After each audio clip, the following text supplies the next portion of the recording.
Good evening, BookTube, YouTube. This is Johnny. Going to make a video. Today is January the 24th, 2024. It's 5:46 in the evening. It is 70 degrees inside the hermit hut.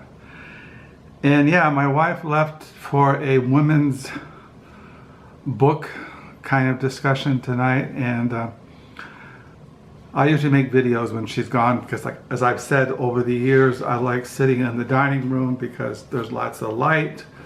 There's the dining room table. I can spread books out. And this is where I primarily sit when I'm writing in my paper diary. I'm on page 70 tonight. Yeah, I usually write around 70. This is the 24th of January. Maybe another 15, 16 pages, around 85, 84 pages a month. If the pen is flowing, sometimes it's like I'm always buying pens because I'm trying to find a pen that flows, that you don't have to force yourself to write on the piece of paper, but it flows. And so I tend to buy a lot of pens. I think I have on my desk, in drawers on top of my desk, I'd say at least 40 pens like this, all different kinds. I'm always looking for the perfect pen, because if you're a writer like me, and I know people out there who keep journals and diaries, that they always have their special pen. Well, I'm always looking for a special pen. And I've been using these for a while. I get them from Amazon, Uniball, Vision, Elite, and they're fine point. I like fine point pens. Anyway, I used to use, over the years I've been writing, I've used fountain pens. I have a fountain pen on my desk, which I've shown to you over the years. I've tried fountain pens, but they tend to you get ink all over your fingers, and the ink bleeds and there's blots and it's really a mess. But I really like, I've been using these the last year and this year, these.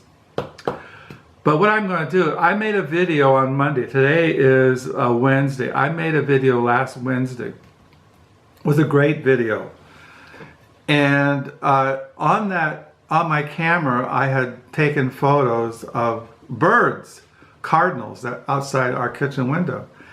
And some of those cardinal pictures were blurry, were out of focus, and so I deleted them and just kept the ones that I thought were worthy enough to download into my Flickr account. And when I deleted those photos of that blurry pictures of the cardinals, I deleted that video. It was, it's like I told you, I like videos that are spontaneous, who are real. I don't like to rehearse. I don't like to plan out my videos. I just want to be spontaneous, be real, speak from my heart. No bullshit. Just let it all hang out in all my imperfections, my flaws, my mispronunciations, my inability to communicate in a clear verbal manner. But I deleted it, and I was kind of upset because it was an expression of pure Johnny kind of segment or fragment or speech performance of my intellectual, mental, spiritual life. And it was only about 24, 25 minutes, but I deleted it. It was going to be a Monday read. So this is basically what this is a Monday reads done on Wednesday night. And so it's like, I got out, you see this little tape recorder? I think I've mentioned over the years that I think it started when I was in seminary back in the 80s, early 80s. I was seminary. I went to Reformed Theological Seminary in Jackson, Mississippi. And I had to go out and preach at different churches throughout Alabama, Arkansas, Louisiana, Mississippi. And I would take a little tape recorder and I would record my sermons. And I have them all downstairs in boxes. I haven't gotten rid of them. And then I told you over the years when our kids were growing up, I used to tape our kids as they were growing up, and I put those like family cassette tapes. I still have those downstairs. I even have video cassette tapes of our children when they were babies, their first words, and when they were blabbling or is that word babbling?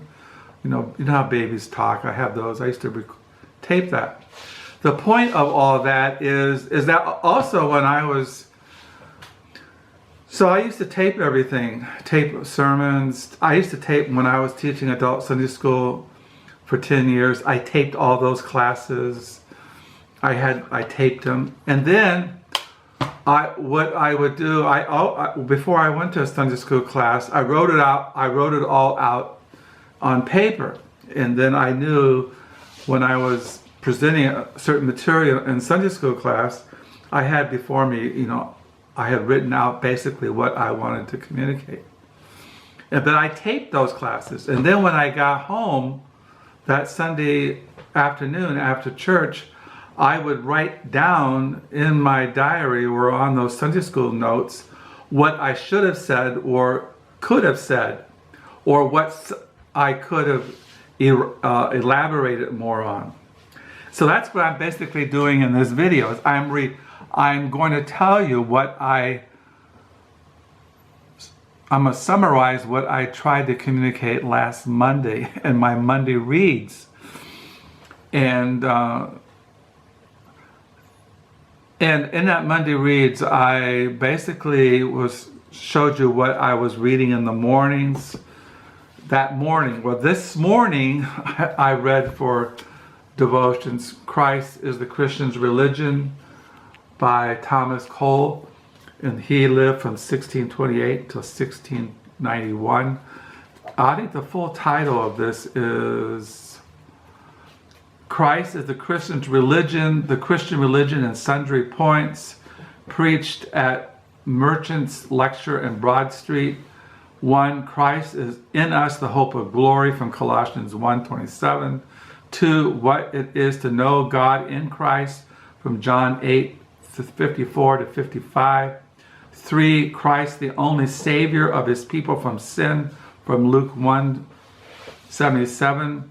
4. Christ, the great Redeemer of body and soul, from 1 Corinthians 6:20. And I read this morning, Christ, the only mediator of the new covenant, from Hebrews 12, verse 24.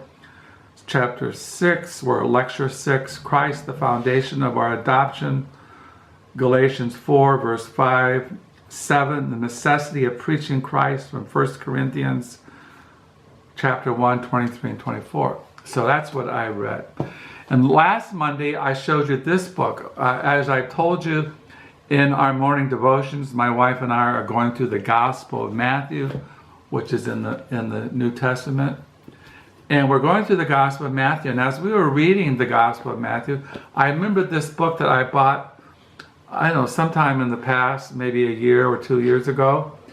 And it's called The God of All Comfort, a Trinitarian Response to the Horrors of This World by Scott Harrower. And he uses the Gospel of Matthew as interpreting it through the genre of horror literature or Gothic literature. Now, he doesn't believe that to be the right interpretive lens as a conservative Anglican priest, but he's just using that as a way how we could look at the Gospel of Matthew. That's why that's the chapter I'm on. I'm almost done with it. A horror reading of the Gospel of Matthew, and then what I'll be reading tomorrow, chapter 8, a blessed reading of the Gospel of Matthew. So yeah, I've been reading this for morning devotions along with my Puritan reprints and my New Testament theology and Henry Bullinger's Decades. God of All Comfort, a Trinitarian Response to the Horrors of This World. In my Crooked Fingers online diary, I have a video where Scott Harrower discusses his book with a theological guy who has a YouTube channel. So yeah, also, as you know, I've been reading this book on Nietzsche, that I was watching this booktuber, and he had this Daniel Tutt talking about his book, How to Read Like a Parasite, Why the Left Got High on Nietzsche by Daniel Tutt. Now, I'm not a Nietzschean scholar, as I mentioned maybe in other videos over the last 8 years. I've always been kind of fascinated with Nietzsche, along with other intellectual figures like, what can you think of, like Allen Ginsberg, Susan Sontag, Christopher Hitchens, and people like that, Gore Vidal, Norman Mailer, people like that. I've always been I like public intellectuals, people who criticize or talk about culture or music or literature or things like that. And so I've been reading this, and a lot of it goes over my head, but I knew I had a book in my library, and I was looking for it, and it was a Christian response or a Christian critique of Nietzscheism, and I looked for it, and another night I found it, and it's called Graven, Ideologies, Nietzsche, Derrida, Marion on Modern Idolatry by Bruce Ellis Benson. Now, I haven't really gotten into this book, but I looked for it, and I wanted it to look what he would say on Nietzsche, which I haven't gotten around to because I just been reading other things. But this is a book I got. I look for it. So, and then as far as Monday reads or what I've been reading or what I finished reading last night Maestros and Monsters, Days and Nights with Susan Sontag and George Steiner, a memoir by Robert Boyers. I finished that last night, and I really enjoyed reading it. It's for over 40-50 years, Robert Boyers knew Susan Sontag and knew George Steiner. And if you don't know who they are, I don't know. I know them. They've always been fascinating people for me, intellectuals. As I mentioned, I've read the essays of George Steiner. I don't have his books, but I have most of his essay collections, and I have all the writings of Susan Sontag. So I finished that, and then I told you I finished reading The Maverick, George Whitfield and the Golden Age of Publishing by Thomas Harding. Yeah, I mentioned this. I finished reading this. I'm trying to finish books. Last night I read some essays out of The End of Solitude, Selected Essays on Culture and Society by William Deresiewicz. I cannot pronounce that name. So I read some of these essays last night. So I've been reading these during this week. I finished The Maverick by Thomas Harding. I finished Maestros and Monsters by Robert Boyers, the memoirs of his friendship with Susan Sontag and George Steiner over many years, and it's a very intimate portrait of them, and he looks at them from not only, you might say, they weren't perfect human beings, they had flaws, they had their own quirks. You know, let's just say as a Christian, they were sinful, fallen people, but it was very interesting. And then I got a book in the mail today. I was reading, as I said, when I look at a book like this, the first thing I do when I get a book that's kind of academic or nonfiction, I look at the footnotes or the bibliographies in the back, and I look the books up on Amazon or on book reviews, or if these people have videos where to discuss like Nietzsche or Marxism or communism or socialism or political trends in American politics and things like that. So I was looking at his footnotes in this book, How to Read Like a Parasite, Why the Left Got High on Nietzsche. And he mentioned this book in the footnotes, and I got it in the mail today. I bought it used, I got it in the mail. American Nietzsche, A History of an Icon and His Ideas by Jennifer Ratner-Rosenhagen. Yeah, it looks pretty interesting. I mean, it's interesting how a culture, American culture, how people appropriate a person like Nietzsche, the leftists, the right, neoliberals, liberals, communists, anarchists, people who espouse the philosophy of irrationalism or nihilism. It's just looking at how in American intellectual history thought that he has been appropriated or understood or interpreted. So it's called American Nietzsche. I like intellectual history, and so I got this book. So I got this evening, plan to look at it. As I said, I showed you I got the new Jonathan Lethem novel, Brooklyn crime novel, and I told you I wasn't going to start reading it, even though I just finished reading his novel, The Fortress of Solitude, that I wanted to finish other novels in my to-be-read pile there in the living room. And today I've been trying to finish The Valley of the Fallen by Carlos Rojas, translated from the Spanish by Edith Grossman. And what this is historical. Carlos Rojas is not only a novelist, but he's an art historian. So this is basically a historical fiction on the life of Goya, the very famous 18th century Spanish painter. That's his painting on there, The Furies. And as you know, one of my favorite painters is Goya. I have biographies and I have art books on Goya. So it looks at his life, and then one of the main characters is an art historian who's been commissioned and contracted to write a life of Goya and writing about all his paintings over his life. So it goes back and forth. It goes into the life in the modern times of this art historian and him. He's struggling alcoholic. He's in a bad relationship with a woman.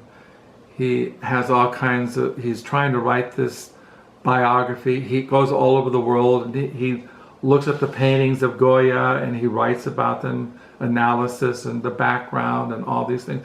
And then the novel goes back into the life of Goya, how he got syphilis and then he became stone deaf, and during his marriage his wife they lost children who died, and what was always going on in Spain and France in the 18th century, all the political upheaval and the Neoplatonic wars and things like that. So it's very interesting.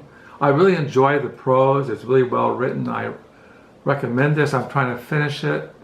I bought another novel of his that I have downstairs.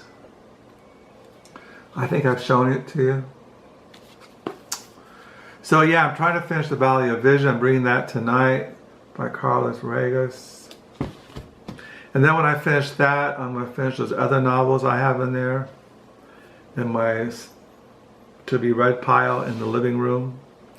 I mentioned that I like reading about publishing. I like reading about editors, people in the publishing business. And I just thought I'd show you 3 of them. I have not read these, but I bought them. I told you I tend to buy a lot of books that I don't read. This is one of them that is called Lynchcore is My Beat, The Life of James Langland, publisher of New Directions by Ian S. McNiven. I haven't read this, but New Directions, if I'm in a thrift store or a used book sale, if I see any book by New Directions, I buy it. but I have not read this. This is The Life of James Labden, publisher of the New Directions. And then I bought An Avid Reader, A Life by Robert Golubit. He's the editor of the New Yorker, or was. This is his memoir. I have not read this. I collect books on the New Yorker, but I have not read this.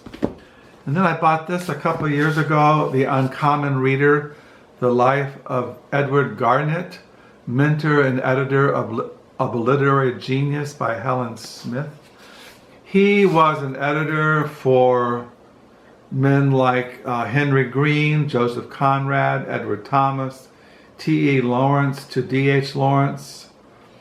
He was a translator for... We also to know Edward as the husband of Constantine Garnett, the prolific translator responsible for introducing Tolstoy, Dostoevsky, Chekhov to an English language readership, and the father of David Bunny Garnett, who would make a name for himself as a writer and publisher. Quote, Mr. Edward Garnett occupies a unique position in literary history of our age, M.E. Foster writes. He has done more than any living writer to discover and encourage the genius of other writers, and he has done it without any desire for personal prestige.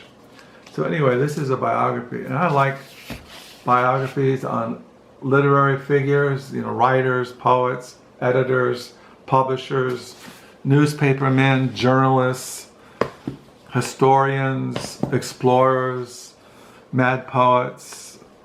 So, but I really enjoyed reading this. It's not really a heavy book, but it gave a good overview of the publishing world and the golden age of publishing. I really enjoyed reading it. So that's my Monday reads. I've done this for 22 minutes. I hope I don't delete this one. So I'm writing in my diary. Today is a Wednesday. Yesterday I had an appointment, a session with my psychologist. Like I said, I can blab for an hour. If I knew this video wasn't going to turn off, I would sit here for 45 minutes and blab to you guys about my little hermit hut life. But I look forward to getting into American Nietzsche. I'll probably look at this week and throughout this month and going into February 2024. I find this book interesting, even though it's over my head. I say about 97% of what I read in here is over my head. Daniel Tutt has a very interesting YouTube channel. Check it out. He's all over the YouTube, Daniel Tutt. Very interesting if you're into the history of Marxism, communism, psychoanalysis, things like that. He's kind of interesting. Read the 17th century English Puritans. You can't go wrong. Experimental religion, heart religion. Read the Bible. As I said, we're going to the Gospel of Matthew. We're almost at the end of the Gospel of Matthew, and then we'll read the Gospel of Mark. And we plan to read the whole New Testament throughout the year 2024. Highly recommend The God of All Comfort, A Trinitarian Response to the Horrors of the World by Scott Harrower. So yeah, so I'll sign off. I'll write in my diary. It is now 6:10 in the evening here in West Michigan on a Wednesday. It stopped snowing. It's raining. The snow is melting. It's 37 degrees tonight. And yeah, the Lord's been faithful and good. I'm hanging in there, just seeking the Lord. So thank you for the new subscribers. I will not delete this video. Yeah, I take a lot of pictures of birds from my kitchen window. We have a bird feeder outside there. And I take pictures of the cardinals and the sparrows and the finches and the blue jays and the doves. And sometimes we get chickadees, and we get red bellies and downy woodpeckers. And yeah, I love birds. You look at a bird and it just feels like it's something that's innocent, that's not been corrupted by the sinfulness of depravity of the it's just nature just is kind of soothing, and to watch birds is kind of just a nice thing to do. Look at birds. I never really looked at birds until I married Carol about 45 years ago. That Carol's mother, who has passed away, Carol's mother always fed birds, and I always thought that was interesting. I never met anybody until I met Carol that fed birds. And so when we moved here to Holland, Michigan 35 years ago, we've been feeding birds. Of course, we feed the squirrels and the rabbits and raccoons and possums too. They come under the bird feeder and eat the corn husk and eat the sunflower seeds and things like that. See, I'm rambling. I told you I could. I'm going to sign off. I hope you're having a good reading week. I hope you had a good January. And I still got a stack of used books downstairs, and I'll show in the future. So until next time, bye.